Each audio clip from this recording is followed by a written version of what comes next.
Hello everybody and welcome back to the channel. Today I am going to be doing my spoiler-filled review for Cold Days, book 14 of the Dresden Files. I just finished this a couple of days ago and was really excited to put my review together. I know I did the reading vlog for changes, and then the next couple have been these more standard spoiler-filled reviews. And it was mostly just because I didn't have a lot of time to do the reading vlogs as I was going through. But I think for the next couple of books in the series, I am going to try to do them more in a vlog style format, just so that I can speculate and go through the things as I am reading the book itself. I have, unfortunately, I feel a bit like Harry, actually, at the beginning of Cold Days, when he is in that kind of endless cycle of days where he is convalescing and Mab is setting all these traps for him that he needs to get through. We have been in a very extended quarantine for the last couple of weeks. Like, no one can leave the house. We've had to have everything delivered. We're all trapped in here together. And while there is no psychotic fairy queen who's waking me up with impossible tasks every morning, I have two almost feral children at this point who are not trying to kill me, but are trying to kill each other. And that is my wake up call every morning when I am not ready to get up. So if this feels a little less put together or coherent than usual, then I am going to call a Harry Dresden on this one and say that I have been through some trials and that is what is happening. I also don't usually record in my glasses, and I feel like I can see a glare from my light in my ceiling, but we're going to persevere. We are going to get through. Cold Days, I really, really, really enjoyed it. This is the second of the Dresden books that I have given a 5 stars to. I gave a 5 stars to Changes, and now I'm giving 5 stars to Cold Days. And after I decided that was going to be my rating for Cold Days, I was thinking, if I compare this to some of my other favorite books in this series, do I like Cold Days more, for example, than Deadbeat or Proven Guilty? And I think in terms of personal enjoyment, maybe those would win out a little bit. But what I think Cold Days did really well, and why for me I feel like it earned every single one of those 5 stars, is because of everything that we get in this story. So I think that in terms of just straight up plotting the central mystery, the way that all of the events unfold, I think that was top tier. Overall plot progression. So taking the bits and pieces and threads that we have been given throughout the season from here and expanding them into the greater narrative that Jim Butcher is building for Dresden Files, I think that was top tier in Cold Days.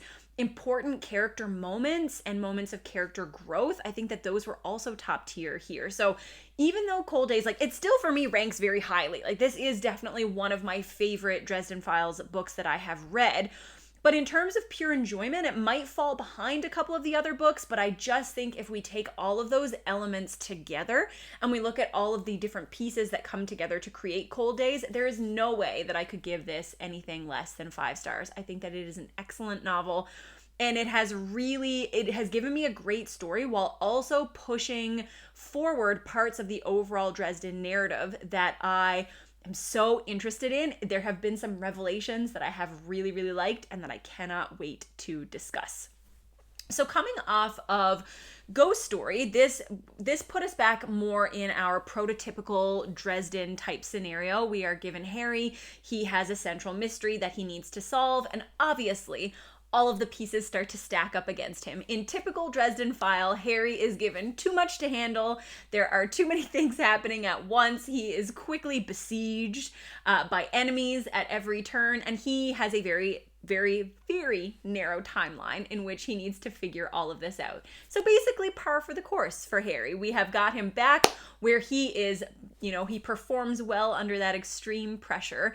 And I just thought that this was a very fun mystery for him to have to solve. It's interesting because prior to starting Dresden Files, I would have said that fae or fairy stories were stories that I typically avoided at all cost. And that could be because of the romance connotations that come along with them, but I'm not someone who shies away from fantasy romance. I actually really like romance. So I think I just had never been a fan of those. I feel like fairies were often very aloof. There were manipulations that I didn't always like, and the way that that played out was never to my taste. But I have to say that in the Dresden Files, I have really been won over by the fairy stories. And it could be just because I like the characters. I like Leah, his godmother. I really like the juxtaposition between the winter court and the summer court, and how neither of them are human, and that they both react and do things that would be outside the purview of someone who is human acting in these roles. Like, you can very much see the distinction between Harry and Mab. Or Harry and the Summer Lady. Like, they are not human.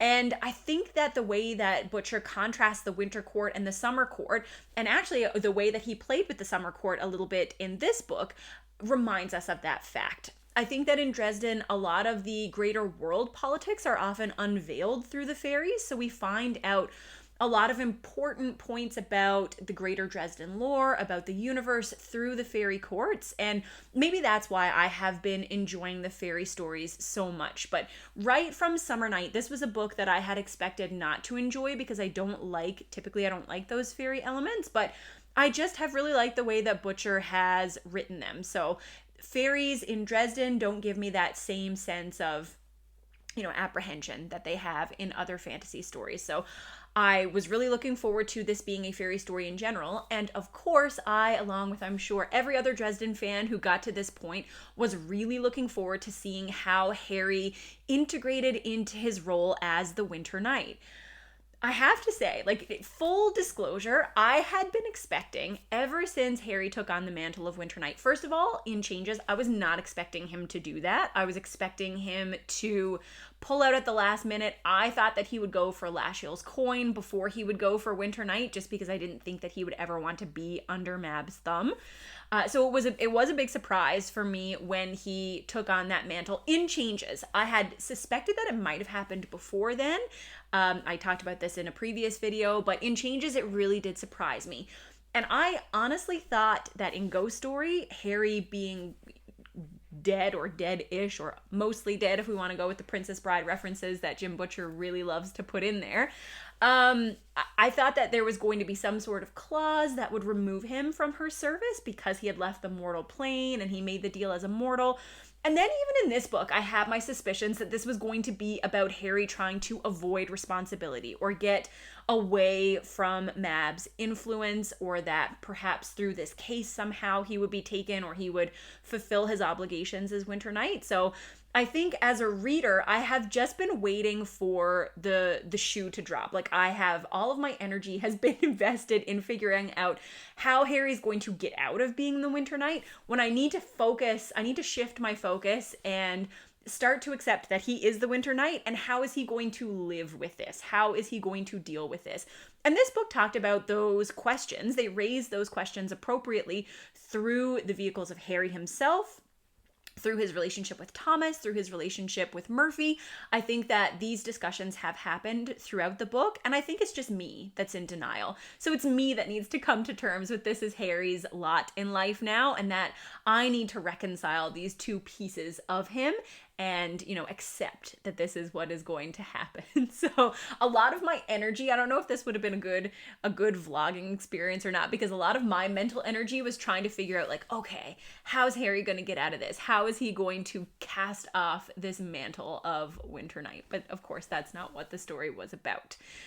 What was nice about this one, especially coming off the tale of Ghost Story, is that Ghost Story was Harry's introspective moment. We got to see him grapple with a lot of his internal conflict to reconcile a lot of those really complex emotions that he was feeling after Changes. Whereas this story is where Harry starts to, confront some of those relationships that he left behind in Ghost Story. We get to see how some of the other characters, some of the side characters, have adapted to his loss, and then of course his reintegration. And we get to see what has happened to Chicago in the meantime. So this is a good bridge from Ghost Story, which was almost entirely introspection, into a more traditional Dresden narrative, but I think it maintained some of those really strong building blocks of the relationships that we got in Ghost Story. And so we did get to see a lot of really intense and really powerful character moments come out in this story. And I want to talk about this book in a couple of different parts. Because characters are always my favorite part, I just want to talk about some of those character moments first. And my friend Colton had told me, like, this is really why I gave Cold Days 5 stars. And, maybe there is some truth to that. But this was a very Thomas heavy book, which I really needed after Ghost Story. A huge part of what I was looking for in Ghost Story was how Thomas dealt with Harry's loss, how that affected him. I wanted to see the Harry and Thomas reconciliation. And even though I was happy that we did get to see Thomas, accept some of his grief and have Justine to help carry him through, and we got to see his, the the happy times that were given to him in order to bring him back from the brink. What I really wanted was kind of that brother to brother moment. And we got that. We got that very early in Cold Days. And I really, really enjoyed the discussion between Harry and Thomas, because once Thomas finds out what happened, how Harry did this to himself, how he was responsible for his own demise, and he straight up hits Harry with the like, oh, so you'd rather be dead than be like me, because that's the kind of monster that I am. And Harry gets really upset at first and is like, no, man, that's not what it was. And then he starts to reflect and he realizes, that is what it was. I was worried about this monster that was going to rise up in me. And I don't truly think that Harry feels like Thomas is the kind of monster that shouldn't exist. I think Harry was scared about being able to fight back against that.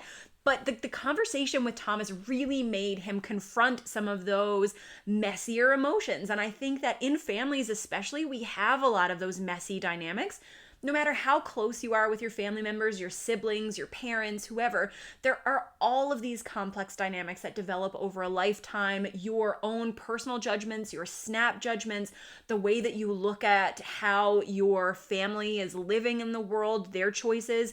No two people are the same. Like, even if you grow up in the same family, which Thomas and Harry did not, but even if you did, the way that you react to situations is going to diverge more and more as you grow into adulthood, because those values that you take from your family life are going to be influenced by your own personality, by the new people that you have brought into your circle. And as they diverge, you have to come to terms with the fact that the way that your family members live their lives might be different than the way you live yours. And you still have to find a way to accept them and love them and validate the choices that they make, and not make judgments on the way that they choose to live their lives, even though it might be different than yours. And I think that Jim Butcher has really gotten into the meat of what makes sibling dynamics so complex. And I really loved that initial confrontation between Dresden and Thomas. I also really liked all of the stuff that came after. Like, I really loved the banter between them. I loved seeing them work together as siblings, gripe, get on each other's nerves, stand up for each other, be there for each other. There was just a lot of Harry and Thomas. And I think that familial relationship is one of the most important relationships to Dresden. And I was not happy to not get a lot of it in Ghost Story, even though I understood the reasons for it. So I was super, super happy to see how it was brought about in this book. The next relationship, or the next character that I want to talk about, is Molly. So I was very nervous to see what would happen to Molly as we transitioned from Ghost Story into Cold Days. And I am happy to see that she is doing better. Obviously still grappling with a lot of changes, grappling with a lot of really difficult emotions, but it was really nice to see her somewhat settled, she's starting to find her place. The council obviously has a lot on its mind, so it was nice that it was not just like, oh, this is me, I'm in hiding, I need to hide out from the council. It was good that she had found her little niche in the magical community. And when she found Harry, first of all, I thought that was a really beautiful scene, but bringing Harry back to her apartment and having things set up for him so that he could feel comfortable and that he would have somewhere to go and somewhere to exist while he was getting back on his feet, her having clothes that would be appropriate for him, decor that was appropriate for him. It was really heartwarming. It was a really beautiful moment. Again, this is a hugely complex relationship because we have Molly's admiration for Dresden, which obviously goes in a more romantic direction than his own admiration for her. We see the changing landscape of a mentor and mentee relationship as Molly gets older, as she grows stronger, as some of her skills and abilities begin to eclipse Dresden's skills and abilities. We see this shift in their student-teacher relationship, which is really interesting. And then obviously they just have a very strong bond and a very strong friendship. So I really like that, the way that this is going, and I think that Jim Butcher is handling it very well. I think there was a bit of a rocky start there, and it is always a little bit awkward, that he knew her when she was very young, and she is going to be in his life for hundreds of years. So this is something that they are going to have to move past. And in Dresden in general, I think that this is where it can be a little bit tricky, because that approach to relationships can be something that is difficult to write. But I think that Jim Butcher is doing a really good job. And those moments between the two of them, when she brought him into her apartment for the first time, have been some of my favorite between those two characters throughout the whole story. I was really happy to see Murphy back again, and this is where my opinion diverges from some of my friends that I'm reading this with, but I don't love the romantic relationship between Harry and Murphy. I really like them as friends. I haven't been really drawn in by the romantic tension or the buildup that has been happening between the two of them.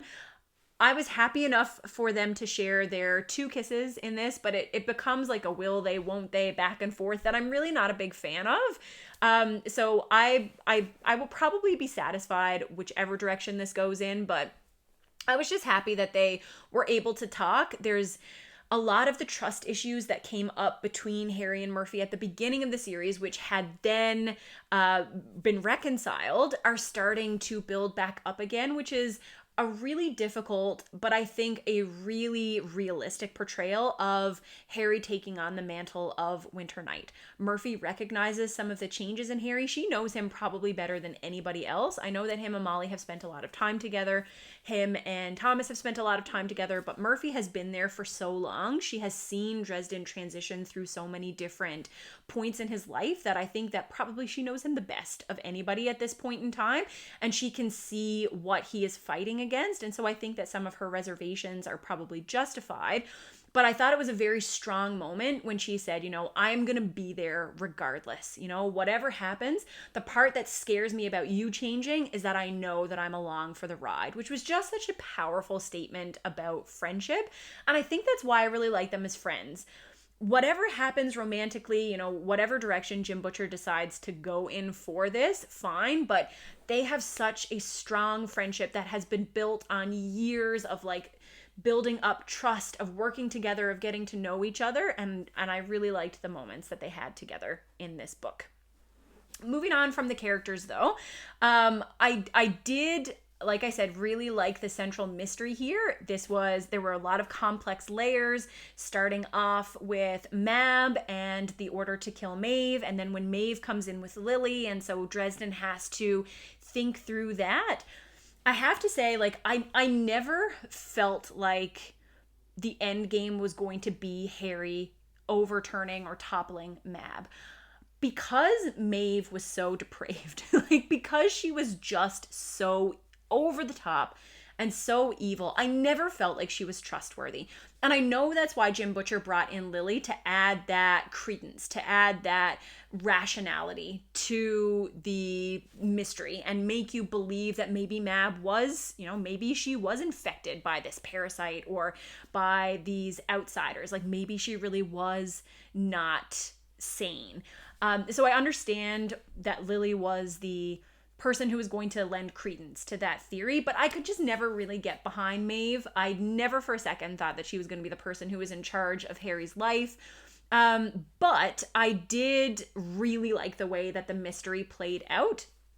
I liked all of the elements. I enjoyed that kind of final head-to-head that they had on Demon Reach, and I thought that that was a very tense, very impactful scene, and it was so hard to stop reading at that point. It was just like, you need to know what is happening. And that whole final sequence where they're all on the island, when Harry decides to summon Mab, when everybody is there, it is so intense. The fight between the summer knight and the winter knight, like everything that happened there was excellent. Like, this is the kind of close quarters combat that Jim Butcher excels at. It was breakneck speed. I did not know what was going to happen from 1 second to the next. And it wasn't until the very last moment. It wasn't until Maeve was kind of cackling about her plan and saying, you know, if I kill her, like, then, you know, the person that you've been grooming to be the new winter lady is going to be taken from you. And as soon as she said that, I was like, oh my God, it's going to be Molly. She's going to kill Lily. Sarissa is going to be the new summer lady, and Molly is going to be stuck being the winter lady. And it was almost like, at that moment, I felt like I was in a movie, and like all of these scenes of like Leah training Molly and everything that had happened since Dresden left, her being there, the mentions that Jim Butcher had made of her being in the cave, but being veiled. I was like, no, this is what's happening. And it was just, like I said, it felt like one of those scenes in a movie where you reach that pivotal point and everything clicks together. I was like, this cannot happen. Like, no, what is happening? And then, like, you know, soon enough, like, it was real. I only made this discovery. This only clicked for me like mere pages before it actually happened, but it was such a good moment. Everything came together so perfectly, and I was like, this makes so much sense. These fairies, they don't do anything for free. She has been watching over Molly. She has been grooming Molly in her own way, and it just came together so well that I was like, oh, Jim Butcher is such a good plotter. The longer these books go on, the more impressed I am with his plotting and the way that he is able to tell a story. So really loved the way that the story came together overall. There were a bunch of really cool elements, like Harry becoming part of the hunt. Like, all of these things were really cool. I really enjoyed the way that a lot of the things came together. But that final sequence, that final showdown on the island when everything is happening all at once, it was like the best climactic scene.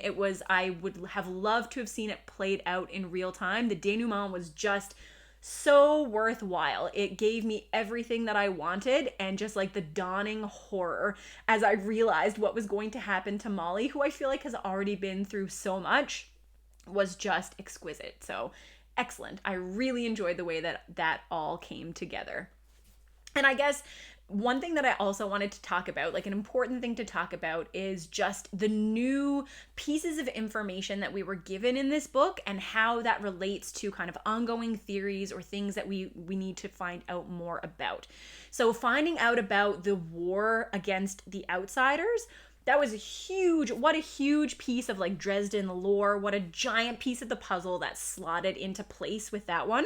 Cold Days, such an important, impactful novel for that reason alone. Finding out about this greater war and what kind of an impact that's going to have on the Dresden Files world, like, that was huge piece of information. I loved seeing the gatekeeper there, finding out why he's called the gatekeeper. I have loved his character. Ever since he came into the story, I have wanted to know more about him, and finding this out about him, I was like, oh my gosh, like, it was the most excited I have been to find out a piece of Dresden lore in so long. I was so excited.